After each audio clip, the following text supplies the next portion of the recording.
சிவகாமியின் சபதம். முதல் பாகம் பூகம்பம். 16ஆம் அத்தியாயம். திருமணம்.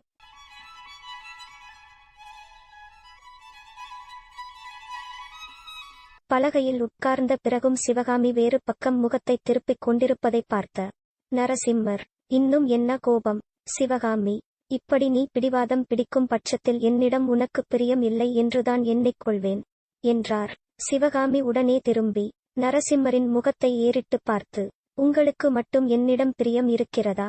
இருந்தால் இந்த 3 நாளாக என்னுடைய ஞாபகம் இல்லாமல் போனதேன் என்று கேட்டாள். இந்த 3 தினங்களாக நானும் உன்னை பார்க்க வரவேணுமென்று துடித்துக் கொண்டுதான் இருந்தேன். ஆனால் முக்கியமான இராஜாங்க வேலைகள் குறுக்கிட்டன. அன்றைக்கு உன்னுடைய அரங்கேற்றத்தை நடுவில் முடிக்கும்படி நேர்ந்தது ஏன் என்று உனக்குத் தெரியாதா? பல்லவ சாம்ராஜ்யத்தில் பல வருஷங்களாக இல்லாத பெரிய யுத்தம் வந்திருக்கிறது. இவ்விதம் நரசிம்மர் சொல்லி வந்தபோது சிவகாமி குறுக்கிட்டு, நானும் கேள்விப்பட்டேன். யுத்தம் வந்து விட்டதே என்று நினைத்து நினைத்து கவலைப்பட்டுக் கொண்டிருந்தீர்களாக்கும் என்றாள். கவலையா? ஒரு நாளும் இல்லை சிவகாமி. பல்லவ குலத்தில் பிறந்தவர்கள் யுத்தம் வந்துவிட்டதே என்று கவலைப்பட மாட்டார்கள், குதூகலப்படுவார்கள். என் பாட்டனார் சிம்ம விஷ்ணு மகாராஜாவின் காலத்திலிருந்து பல்லவ சாம்ராஜ்யத்தில் யுத்தம் நேரவில்லை. பல்லவ சேனா வீரர்களின் கையில் வேல்களும் வாள்களும் துருப்பிடித்து வந்தன. இப்போது அவட்டுக்கெல்லாம் வேலை வந்திருக்கிறது. போர்க்களத்தில் ஆயிரக்கணக்கில் மின்னி பாயும் வேல்களையும் வாள்களையும் கண்டு பயப்படுகிறவன் நான் அல்ல. ஆனால் உன்னுடைய கரிய விழிகளிலிருந்து கிளம்பி பாயும் வாள்களையும் வேல்களையும் கண்டுதான் அஞ்சுகிறேன். சிவகாமி தன்னை மீறி வந்த புன்முறுவலை அடக்கிக் கொள்ள முடியாதவளாய், புருஷர்களே இப்படித்தான் போலிருக்கிறது, சாதுரியமாயும் சக்கரவட்டமாயும் பேசி உண்மையை மறைக்க பார்ப்பார்கள் என்று முணுமுணுத்தாள். ஆனாலும் அந்த வார்த்தைகள் நரசிம்மரின் காதில் விழாமல் போகவில்லை. பழிமேல் பழியாகச் சுமத்திக் கொண்டிருக்கிறாயே, எந்த உண்மையை நான் மறைக்க பார்த்தேன் என்று மாமல்லர் கேட்டார். பின்னே, நீங்கள் யுத்தத்துக்கு பயப்படுகிறவர் என்று நான் சொன்னேனா? நீங்கள் வீராதி வீரர், சிம்ம விஷ்ணு மகாராஜாவின் பேரர், மகேந்திர சக்கரவர்த்தியின் குமாரர் என்பதெல்லாம் எனக்குத் தெரியாதா? இந்த யுத்தம் வந்ததனால் திருமணம் தடைப்பட்டு விட்டதே, அதை பற்றி கவலைப்படுகிறீர்களாக்கும் என்று தானே சொன்னேன். இவ்விதம் சிவகாமி கூறியபோது அவளுடைய முகத்தில் நாணத்துடன் கோபம் போராடியது. நரசிம்மர் வியப்புடன், சிவகாமி, என்ன சொல்லுகிறாய்? திருமணம் தடைப்பட்டு விட்டதா? யாருடைய திருமணம் என்று கேட்டார். ஓகோ, உங்களுக்குத் தெரியவே தெரியாது போல் இருக்கிறது. நான் சொல்லட்டுமா? காஞ்சி மாநகரத்தில் மகாராஜாதிராஜ திரிபுவன சக்கரவர்த்தி மகேந்திரவர்ம பல்லவர் இருக்கிறாரோ இல்லையோ, அந்தச் சக்கரவர்த்திக்கு தேசமெல்லாம் புகழ்பெற்ற மாமல்லர் என்னும் திருக்குமாரர் ஒருவர் உண்டு. அந்தக் குமார சக்கரவர்த்திக்கு திருமணம் பேசி வருவதற்காக மதுரைக்கும் வஞ்சிக்கும் இன்னும் வட தேசத்துக்கும் தூதர்களை அனுப்ப ஏற்பாடாகி இருந்ததாம். அப்பேற்பட்ட சமயத்தில் யாரோ ஒரு பொல்லாத அரசன் பல்லவ ராஜ்யத்துக்குள் படையெடுத்து வரவே கல்யாணத்தை தள்ளிப் போட வேண்டியதாகி விட்டது. இதெல்லாம் தங்களுக்குத் தெரியாதல்லவா என்றாள் சிவகாமி. நரசிம்மர் கலகலவென்று சிரித்துவிட்டு, இதற்குத்தானா இவ்வளவு பாடுபடுத்தினாய்? நான் பயந்து போய் விட்டேன். உனக்குத்தான் ஒருவேளை ஆயனர் திருமணம் நிச்சயம் செய்துவிட்டாரோ என்று. அப்படி ஒன்றும் இல்லையே என்றார்.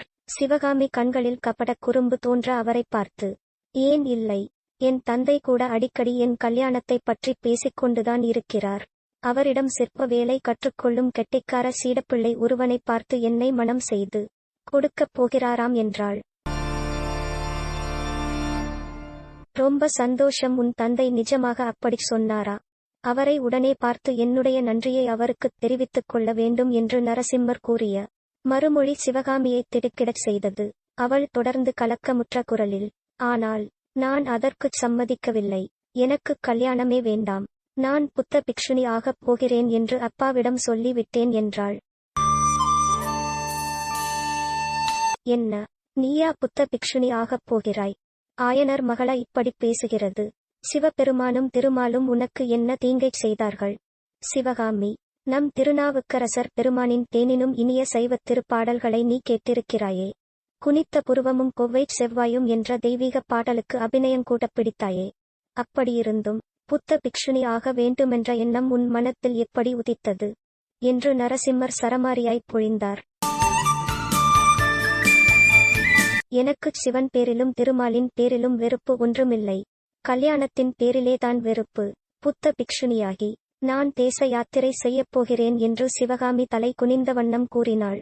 சிவகாமி, அந்த மாதிரி எண்ணமே உனக்குத் தோன்றி இருக்கக்கூடாது. மகா மேதாவியான உன் தந்தையின் பேச்சை நீ தட்டலாமா?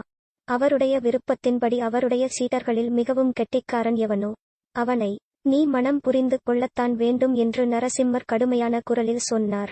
என்னை எந்த அசட்டுப் பிள்ளையின் கழுத்திலாவது கட்டி விடுவதில் உங்களுக்கு என்ன அவ்வளவு சிரத்தை? அரண்மனையில் பிறந்து வளர்ந்த அரசிளங்குமரியை நீங்கள் மணந்து கொள்வதை நான் குறுக்கே நின்று தடுக்கவில்லையே என்றாள் சிவகாமி. அவளுடைய கண்களில் நீர் ததும்பி நின்றது. ஜாக்கிரதை சிவகாமி, அசட்டுப் பிள்ளை என்று யாரைச் சொன்னாய்? உன் தந்தையின் சீடர்களுள் ரொம்ப கெட்டிக்காரன் யார் என்பது உனக்குத் தெரியாதா?